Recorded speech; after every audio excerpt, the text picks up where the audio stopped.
د نویو پاسپورټونو ویش په اړه وضاحت. د تېرې ورځې راهیسې ماته زیات هیوادوال میسیجونه کوي چې ګواکې دلته متحده عربي اماراتو ته نوي د پاسپورټونو کاپیانې راغلي دي او ویش بیا پیل شوی دی. نو دا خبره حقیقت لري او کنه؟ ګورئ دوستانو، تاسو ممکن ځینې ویډیوګانې په سوشل میډیا کې لیدلي وي چې په هغه کې ښودل کېږي چې نوي پاسپورټونه ځینې کسانو ته ورکوي کېږي. دا خبره صحیح ده چې ځینې کسانو ته نوي پاسپورټونه ورکړی شوي دي، خو اکثریت یې نوي زیږېدلو ماشومانو لپاره توضیح شوي دي. نور په نارمال ډول سره تر اوسه پورې نه دي پیل شوي او نه تر اوسه پورې مسؤلین یې منلي دی چې د پاسپورټ نوي کاپیانې دلته راغلي وي. که کوم نوي څه پکې راتلل نو هغه زه تاسو ته هسې وایم، خو پیل حال د پاسپورټونو ویش په نارمال حالت سره نه دی پیل شوی. زیات امکان شته چې دا ستونزه ډېره ژر حل شي، خو پیل حال دې په اړه زه څه نشم ویلی. د پاسپورټ، ویزې یا ځینې نور مهم مسایل، دا موضوعګانې زه همیشه تعقیبوم.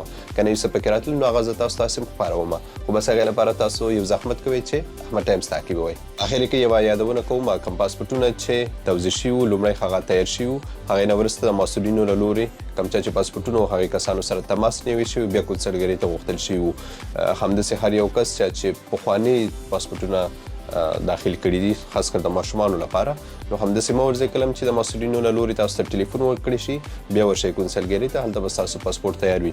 که داسې ورځئ نو بې وجه به خپل ځانونه تکلیف کوئ. سمه ده؟ مننه.